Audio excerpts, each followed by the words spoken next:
When this album came out in August '94, it was such a smack in the face. As a debut album, there isn't many that are going to get anywhere close to it, actually. It's always in there, in the top 20 of favourite, you know, the best album, you know, because of the impact I think it had at the time. It worked for them brilliantly. It's one of the most iconic and best albums of the 90s. We were ready for something different, and that something different needed to be aggressive. Quite rightly and uniformly, everyone was like, wow, this is brilliant. This is a shot in the arm British pop and rock music needs. It showed the world what they were in for, and I think for that respect, you'd have to say you should have it in your collection if you've got any sort of sense about you, about that whole era of music and the rebirth of guitar music, really. If you're taking the 10 greatest British rock albums of the 90s, Oasis would have 2 in there, and definitely maybe is one of them. The record captured the times absolutely, heralding the rise of lad culture and Britpop with killer tunes that celebrated working class Britain with a new kind of euphoria. Definitely maybe had a phenomenally bolshy confidence, and with Noel Gallagher's brilliant songwriting and brother Liam's inimitable snarl and cocksure charisma, Oasis were onto a winner from the start. Originally they were a band called Rain, and Noel had been on tour in America, I think, with Spiral Carpets, and had come back to find his brother Liam in a band which was essentially all the rest of Oasis. But he said that, you know, if he was going to be in the band, that he had to be the main songwriter and the leader of the band. And surprisingly, without them beating him to death, they agreed. So the group was already up and running before Noel joined. What was it like having your big brother come in and take over?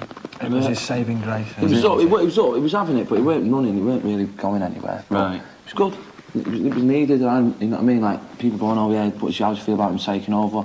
He's took over the songs. You know what I mean? He's not took over the way the band's run, or way I'm going to run my life. He's not took over me. Right. No, he hasn't. He took over the structure of the songs and the way the songs should be, which is right. Yeah. Gives a bit of discipline, but he's not took over the vocals. You know, the guy who stands in front of that, but he's not took over that, because that's me. Nice one. With a decent amount of tried and tested songs under their belts, Oasis started recording their debut album with Dave Batchelor, who produced the sensational Alex Harvey Band. Batchelor was brought in by Noel, but it didn't work out. The sound was overproduced and lost the sparkle and raw edge of their demos. They originally went to Monnow Valley in Wales to begin work on what was going to become Definitely Maybe.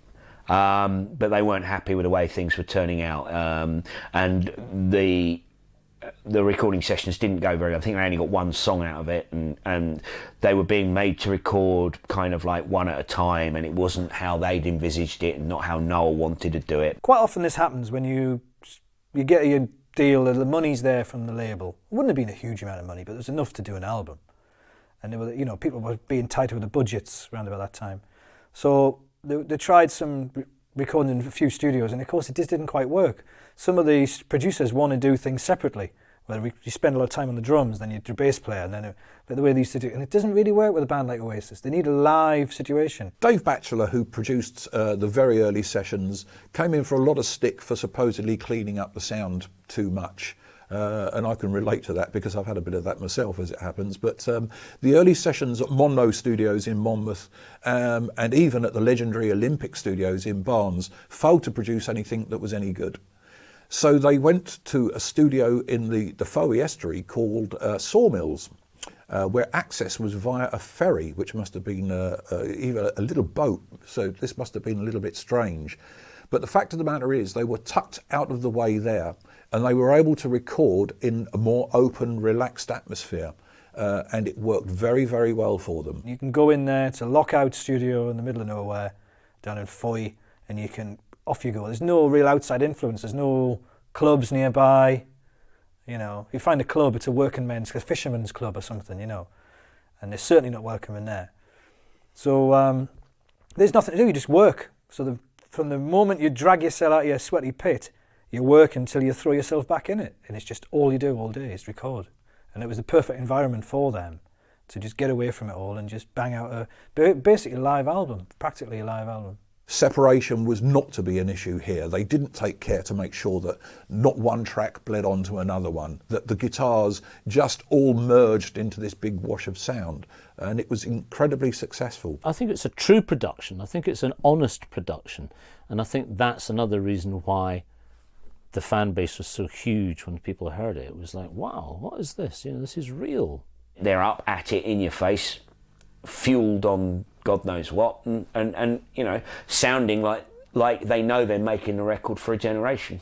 The drum sound was great. The drum sound was very, very tough. That it wasn't a Grammy-winning production, but it was just a great, filthy noise, and it's really what we needed back at that time. It's quite loud, the record. You compare it to other records at the time. It was loud. It was in your face, but that's what they needed. They want this wall of sound, and it's adequate, the production. I wouldn't say it was groundbreaking by any chance. The basic sessions at Sawmills lasted for 10 days, and the reputed cost for the whole album was $75,000, which for a rock album back then was actually very, very good indeed when you consider the amount of re-recording that was done. It started again from scratch. So 10 days, 10 very productive days at Sawmills. Bring It On Down was mooted to be the first single, but after they put down Supersonic, it became obvious that this was the hit. The surging Phil Spector-like sound of Supersonic and the very title itself captured the mood of the times perfectly. I need to be myself. I can't be no one else. I'm feeling supersonic. Give me gin and tonic. You can have it all, but how much do you want it? You make me laugh.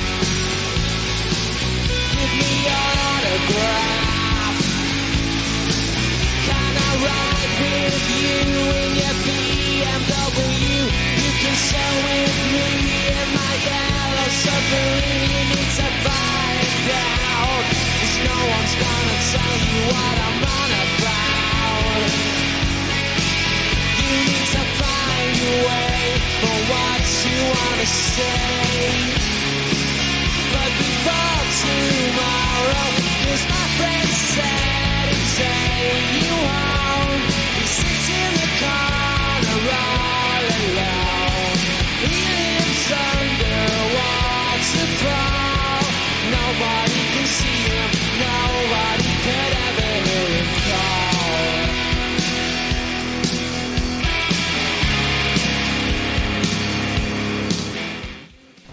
So Supersonic is just about grabbing it, you know, living your life to the max, and that comes through.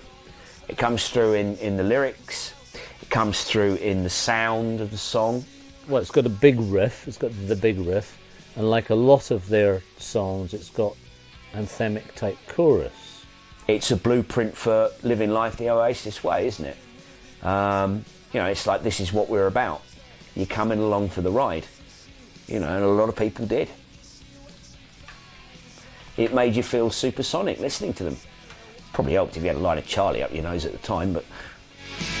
You need to find a way for what you want to say. But before tomorrow, 'cause my friend said he'd take you home. He sits in the corner all alone. He lives under a waterfall. Nobody can see him. Nobody could ever hear him call. Nobody could ever hear him call. Nobody could ever hear him call. Nobody could ever hear him call. Supersonic had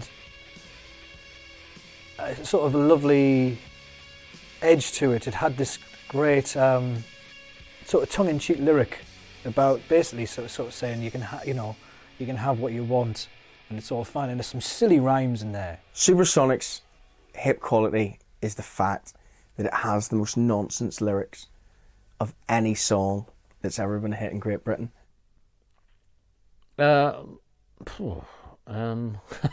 Supersonic, gin and tonic, she can have it all, how much she wants it. You know, it's It's hilarious, the lyrics to that song, in that it really does seem to be someone is just coming up with as many words they can rhyme with as possible. They're not a lyric band for me, and I think that's quite important, because I don't even think they think they're a lyric band. I mean, they do mean so much to people, I know they do. But I don't know why. I mean, I don't know why Supersonic means something to people. It means nothing to me. You know, but I mean, it's all there for the listener, you know, and that's what it's all about. It's not about us, it's about them. You know, it's what they get from it that matters, not us. I mean, because we can get, you know, we get to buy nice clothes and we go and travel the world and all that. And what do they get? You know, they get the music. So it's what we can give to them, you know, really. It's the music and what it sounds like and the atmosphere it creates and the feeling that it creates in people. We're not looking at it, you know, studying it, thinking that it's some perfect piece of art. Oasis is all about feelings. It's all about, you know, Saturday night. It's all about being in love with the best person in the world, and then the next minute them not liking you. You know, it's about that. It's not about, you know, the rhyming structure was very, very clever. You know, it's about the feelings that they make up with the songs, I think. What was important about Supersonic is the fact that it was in the key of B. Now, the key of B is a fantastically hard rock key for guitars. Often overlooked by other groups, but they were quite fond of writing in this particular key, and it permeated a kind of up sound, a kind of a tension that, with that critically important groove of 101 beats per minute, just got inside the brain, and it was just irresistible. But it's got a killer chorus in it. It's you know, it's just got hooks all over it. So, and that's Noel's skill, is just throwing that hook line in. You listen to the start of the song, you think, well, where's this going? He got you. Their stage presence was brash, overconfident, but very exciting. Performance doesn't rate too highly, or an approach to performing never seems to rate too highly from Oasis, and never has done.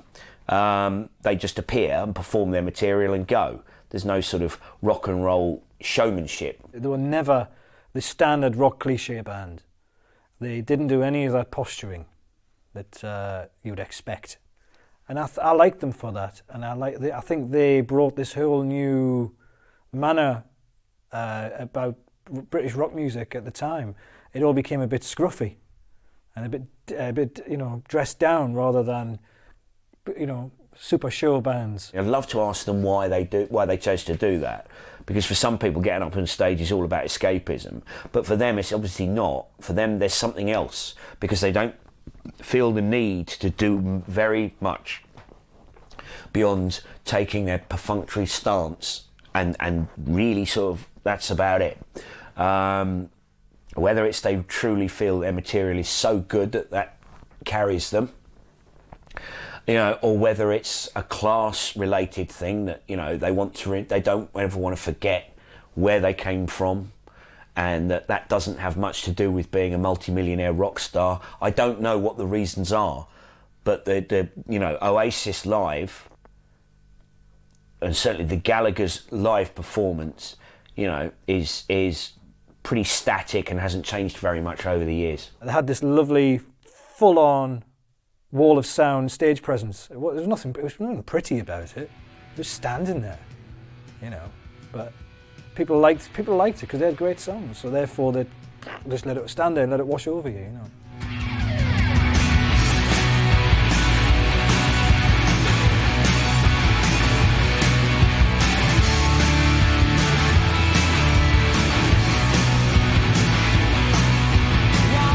Sound ringing around your brain.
if I could sit down in a room with Noel or Liam, you know, have a serious discussion about stagecraft, I'd really be interested to know.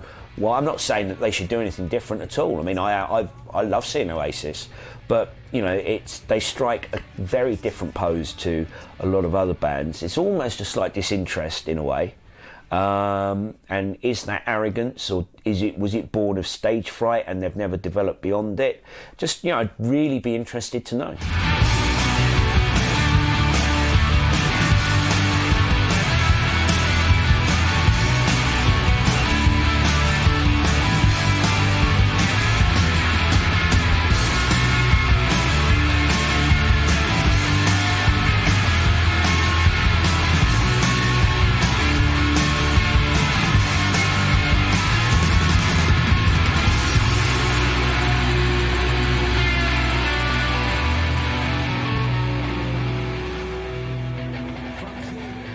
Liam's style was great. The way he used to work at the microphone without his hands touching the mic all the time, which was an interesting thing. He used to stand there with a cocky, arrogant pose, which was quite different from some of the other singers who just used to get hold of the microphone and work that. Liam Gallagher will stand there and he will just look straight into the audience's eye.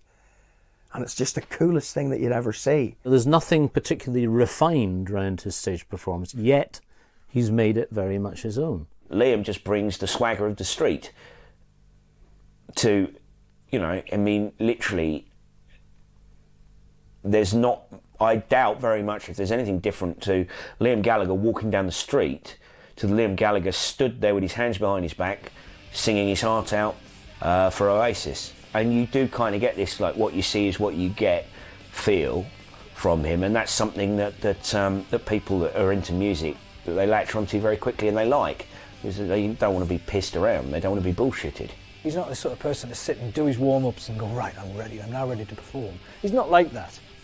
You know, he'll kick your head in and then go out and shout a bit. So, but he has this great presence on stage where he's just kind of, it's sort of slovenly, I don't know what the word is, and he just sort of saunters around and it's quite sort of, yeah, what? And that's his whole thing, and it kind of, you know, see, he's quite watchable like that, you know. I find it quite humorous.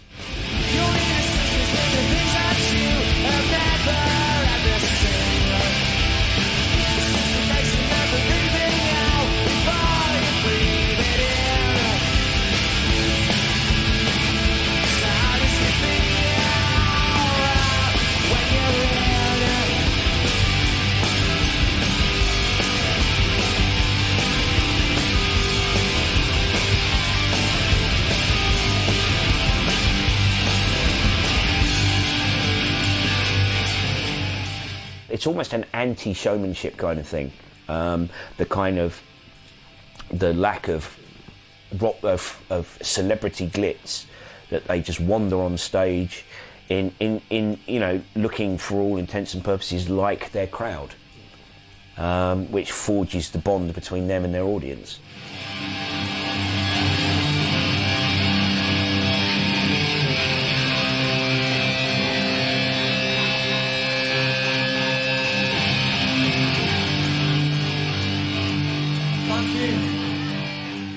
Things were moving fast for Oasis. They were still playing the small toilet circuit, but they were rammed now, the gigs, and fans were having to queue round the block to catch a glimpse.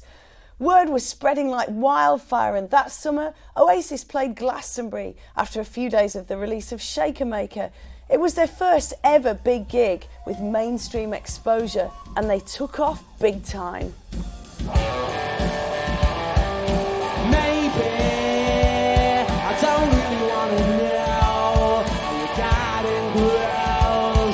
I just wanna fly. Lately, did you ever feel the pain in the morning rain as it soaks you to the bone? Maybe I just wanna fly, wanna live but don't wanna die. Maybe I just wanna breathe. Maybe I just don't believe. Maybe you're the same as me. We see things I'll never see.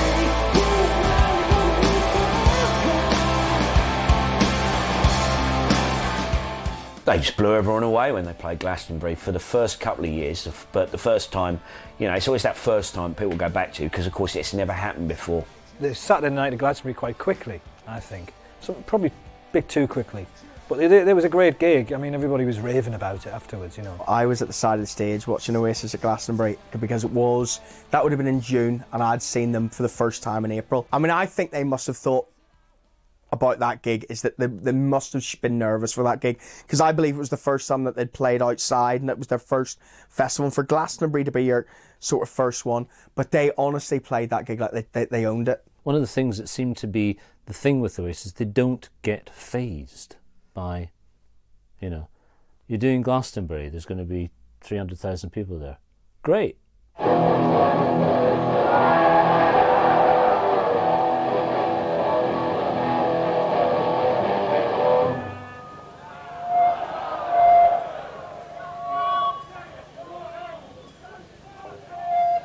And I can even remember exactly what Liam Gallagher was wearing, because he had a dark jumper on with the collars coming out. And I remember the little bit, you know, the bottom of the shirt coming out at the bottom of the things. And there was, you know, everybody was completely covered in mud, looking like shit. And he was on stage looking like an absolute rock star.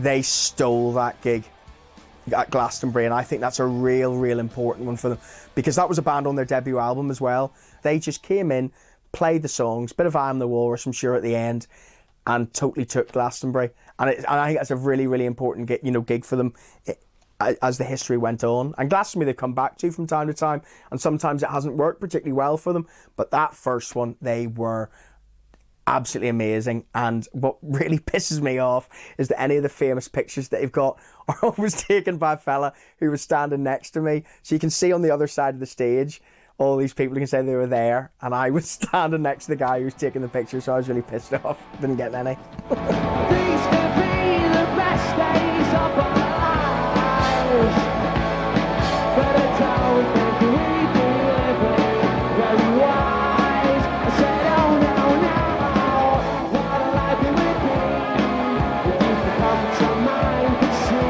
I think you were, but at that sweet, well, helpless.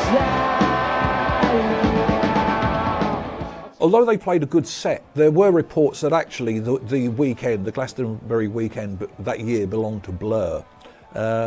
Certainly Oasis acquitted themselves very well. All of the first album material was acquitted very well indeed, but maybe not one of their most memorable gigs. In years has become an all-important place to score points. Too much is made of Glastonbury because as an event and people playing it, they're you know, in general. But when you're talking about Oasis's first performance there, it was, you know, it was kind of crowning glory moment. They showed everybody what they were capable of when they played at Glastonbury, and they were taken seriously, you know, by a lot more people after that.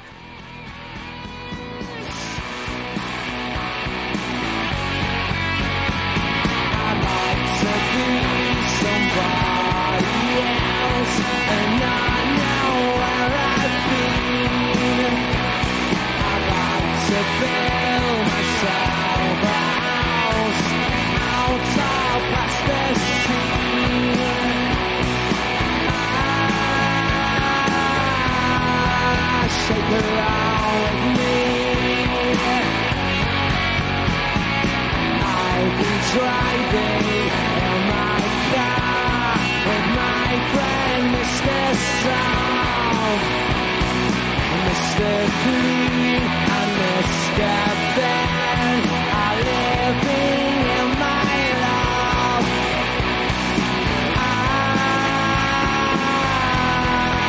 Shake around with me.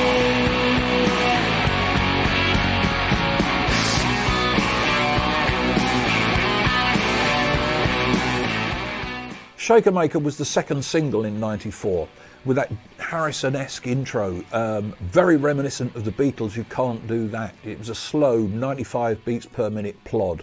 Again in the key of B, they've revisited that key that's so hard and was so right for Liam's voice. Shaker Maker is it's not as good a song as Supersonic, by any means. But it's got a great edge to it. It's got a great chorus. Even though I can't stand the verse, which is, you know, some old pop song from the 60s or 70s or something, reconstituted into a song. You can't get away from the fact that Shaker Maker does sound a little bit like a very well-known fizzy drink commercial tune, and it's therefore is already a readily associated melody for people. I like to teach the world to sing in perfect harmony. Reminds me a little bit of that.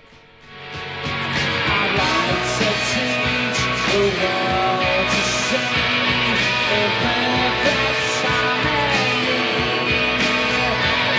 I'd like to guide the world of gold to keep it company.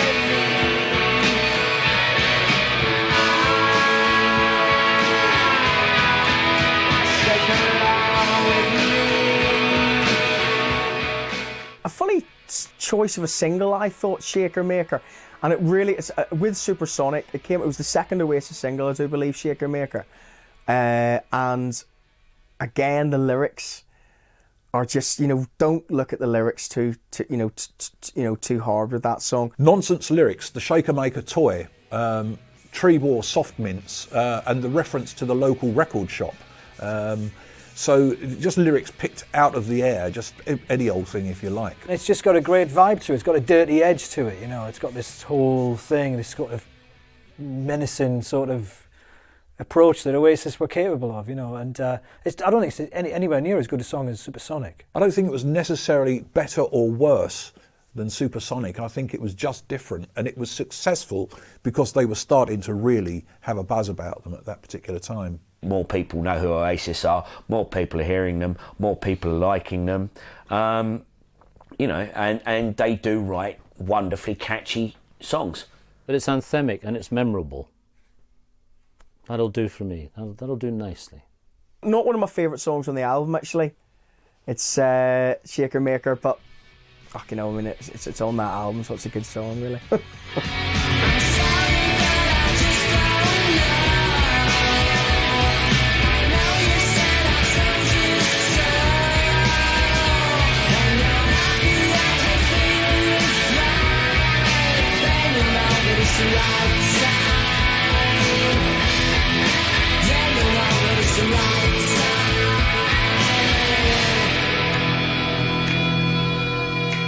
Shake along with me.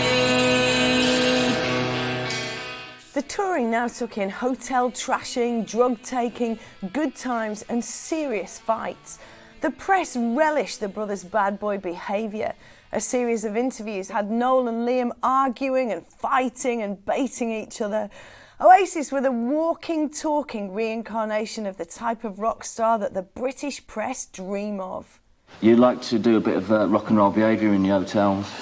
Sometimes, just on occasions, right. Not all the time, because some hotels are not. There was one, and it just started through the Columbia. This is when it all started. Right.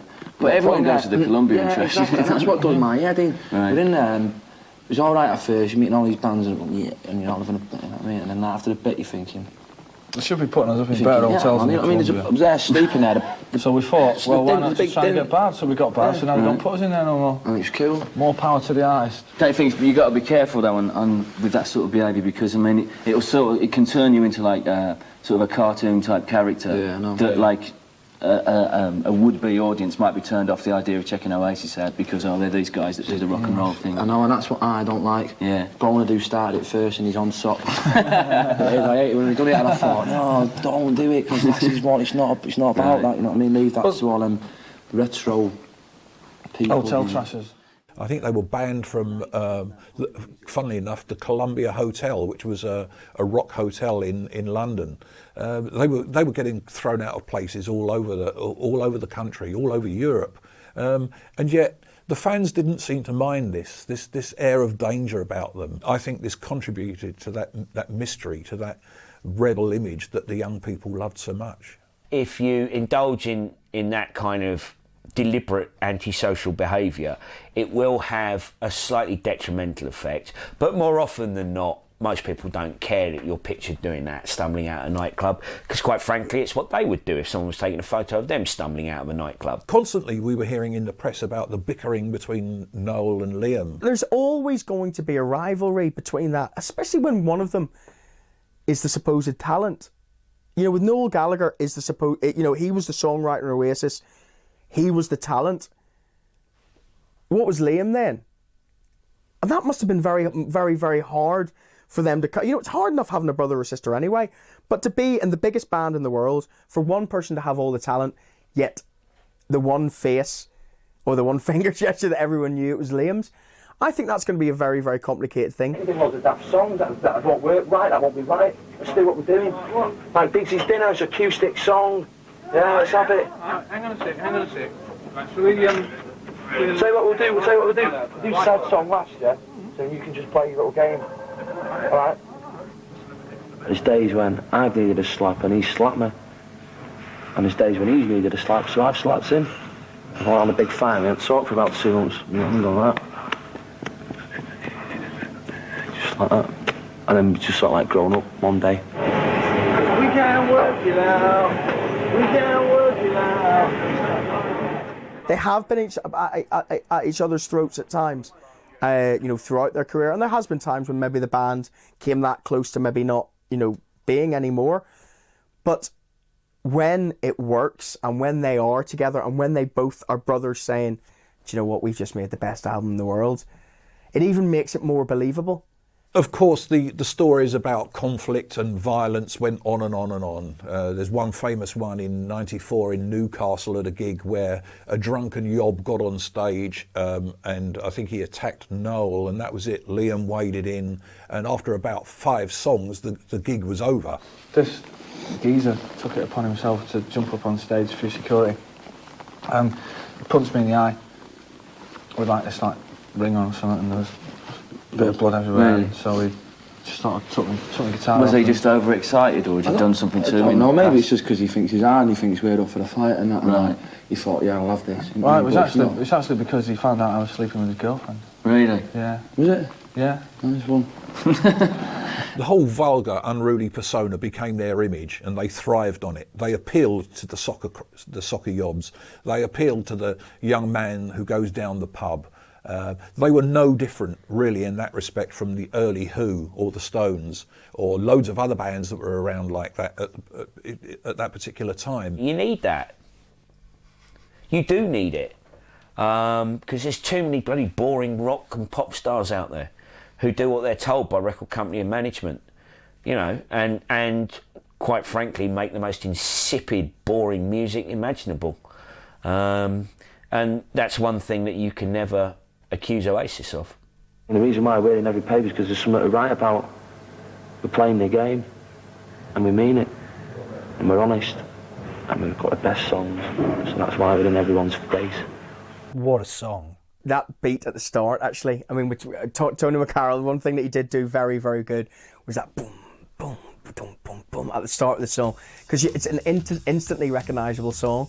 You know, from the intro, you literally, when you know, I'll name that song in, you know, one beat. Fantastic song. It sort of shows what Oasis were going to become later on, in that the way they, it did have that punky sort of attitude, but it had a really, very sensitive side to it, I think.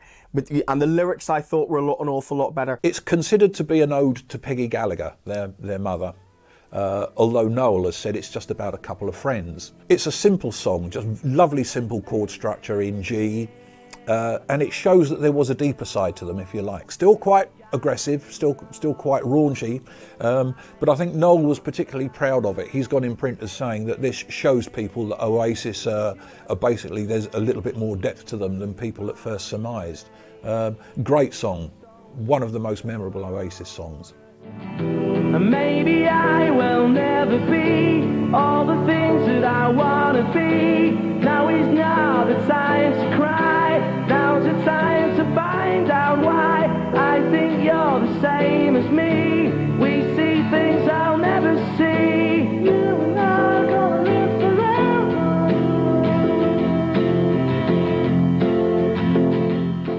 Definitely Maybe's an album of many peaks. you know. Live Forever is another sort of statement like Supersonic, really. It's kind of, it's like, I'm young, I'm free, and I can do this for as long as I want kind of thing. You know, it's their hope I die before I get old statement. You know, I mean, Townsend didn't really hope he was dead before he was old. He was, you know, he was making a statement about how great it was to be young. And that's really what Noel Gallagher's doing, you know, and Liam's perfectly happy to echo. It's like a dream, it's like a fantasy song. It's like, and it doesn't matter what happens, we're going to live forever. And it's that whole belief in yourself, that whole thing it sells you. And it's a great song. And you knew when you heard that there was better to come. Because you can quite often tell with a band on their first record if they're going to produce the goods on the next one. And I think they knew they had something up their sleeve then when you hear that song. It's a great, great record. I think Liam Gallagher sings that song fantastically, especially the high bits which you wouldn't usually expect from him. I think absolutely fantastic song, fantastic single as well, and definitely a Dave Thompson karaoke favourite. Maybe I will never be all the things that I wanna be. Now is not the time to cry.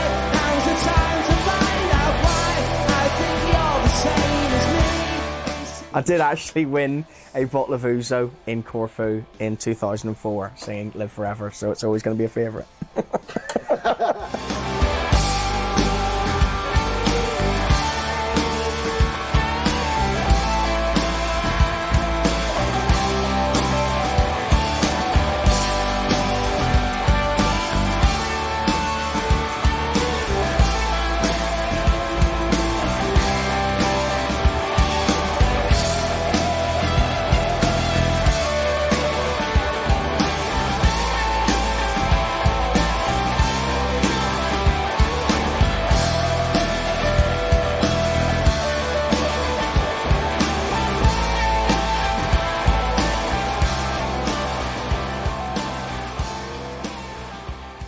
Definitely Maybe was released in August 1994. It was the fastest selling debut in British history, entering the charts at number 1. They were on a trajectory that would see them become the biggest band in Britain. Definitely Maybe, I think, was the fastest selling debut album up until then. The album was phenomenally well received. It was the fastest selling UK album, which sold something like 100,000 in just 4 days. Quite rightly and uniformly, everyone was like, wow, this is brilliant. This is a shot in the arm British pop and rock music needs. It just pressed buttons with a certain age group of people, and then even pressed buttons with age groups that were slightly older. It was maybe harking back to, oh, that reminds me of a bit. You know, there's some tracks in there that sound a bit sort of 60s-ish. Guys my age were buying it, which is quite something. It wasn't just younger people buying it. Everybody was buying it because everybody wanted it. It reminded a lot of people of what they were into previously. No one was doing anything like Oasis when they turned up, and you know, although perhaps you couldn't have said before they arrived that was exactly what was required. I think you kind of knew there was such this blandola kind of sort of thing. I mean, rock music had grunge, and Kurt Cobain had just died, so there was a hole to fill anyway in '94, and Oasis filled it. The country was so desperate. The general, especially in Britain, the buying public wanted a new rock band that they could, you love or hate them, but that's what people wanted it. In a sense, Oasis had brought back quite a bit of rock and roll, just basic rock and roll, to the public, and because the Beatles, remember, don't come from humble beginnings, so there was a similarity there. Here's another band from humble beginnings, and people like that. We like a good victory in this country. We don't have that many of them. Cigarettes and Alcohol was the brilliant last anthem from the album, released in October 1994.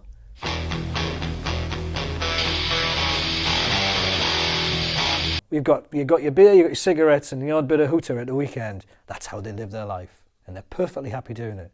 If Mad for It, which was the Oasis slogan for so long, was personified in a song, it would be cigarettes and alcohol.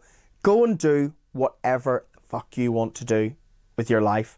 Go and enjoy it. We're going to be here, whether you're in life for 20 years, you're in life in 70 years, go out and grab the best of it. The song basically appealed to student working class life, young people that were on the dole, that could totally relate with this whole image of cigarettes and alcohol. Just let's live life to the full. There's bugger all else going on in our lives. And I think it appealed to the working class males very much, it totally endeared them to Oasis, and this was an important marketplace for them. It's worth the aggravation to find yourself a job when there's nothing worth working for.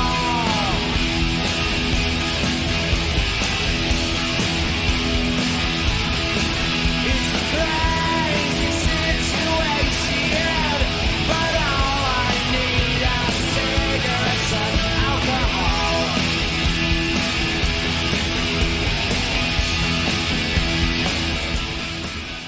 It's talking about British life. It's talking about the fact that you're going to go out on a Friday night and there's going to be people who are going to lose their minds and just go out there and live and have a fantastic night.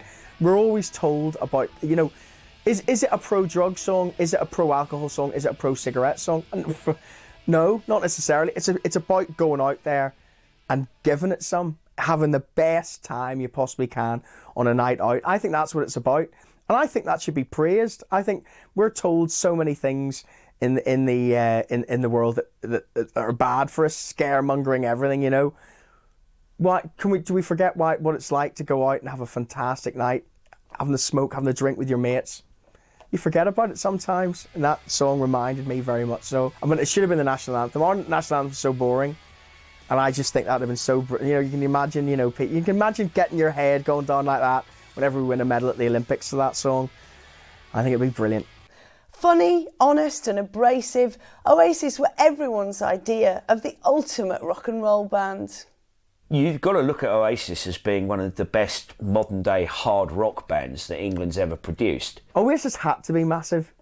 Oasis if they hadn't been, I think it would have been one of the big crimes against humanity if Oasis hadn't been massive. Had the band together, Noel joined the band, world domination, here's A, let's get to Z. And they just went there. Because they went there pretty fast. We are the kings of the crop, and you lot are following us. That's what they were about. The attitude that they had, they would have made them... it would have been life. They'd have been seeing therapists for the rest of their lives if they hadn't have been successful, because they were so bloody sure they were going to get it. They were the young upstarts that rode into town, rode everyone else out of town, and then when they rode out of town, everyone else was following them.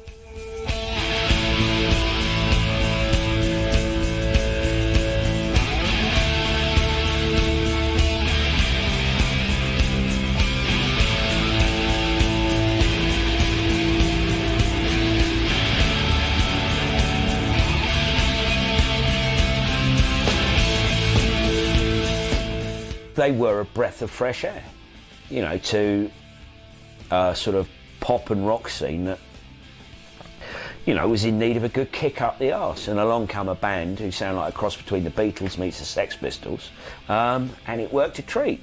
There we were.